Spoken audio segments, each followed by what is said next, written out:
Blinkit, big basket ఇలాంటివన్నీ నా కోసమే కనిపెట్టినారేమో అనిపిస్తుంది. ఎందుకంటే అసలు నాకైతే కొన్నిసార్లు ఏవి ఉండవన్నమాట. మా ఆయనేమో ఆఫీస్కి వెళ్ళింటారు. ఇంక ఇట్లాంటి సిచ్యువేషన్లో అసలు ఇట్లాంటి జెప్టోలు ఇట్లాంటివన్నీ బాగా యూజ్ అవుతాయి.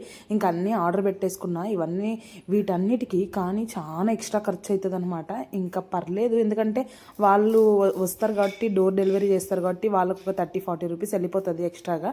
ఇంకా ఇక్కడైతే నేను అవిసె గింజల పొడి చేసుకుంటున్నా. నిజంగా ఇదైతే డైలీ కొంచెం ఒక 1 స్పూన్ అన్న తినండి, కారం పొడి. ఇంకా చాలా హెల్త్కి చాలా బెనిఫిట్స్ ఉన్నాయన్నమాట. నేనైతే డాక్టర్ కాదు కాబట్టి ఇవన్నీ చెప్పలేను. అంటే మనం కూడా చూస్తాం కదా యూట్యూబ్లోన, దీనికి ఈ లాభాలు ఉన్నాయి, దీనికి ఈ లాభాలు ఉన్నాయని. ఇంకా తర్వాత ఇదైతే నా కోసం చేసుకున్నా. ఇంక ఇదైతే మా పిల్లల కోసం హెల్తీ కేక్ అనమాట. గోధుమ పిండితో చాలా బాగుంది టేస్ట్ మాత్రము. షుగర్లెస్ అనమాట. షుగర్లెస్ అంటే బెల్లంతో చేసిన. ఇంకా ఈ 2 డబ్బాల నిండా అయింది అవిసె గింజల పొడి. Please subscribe to my channel. Bye bye.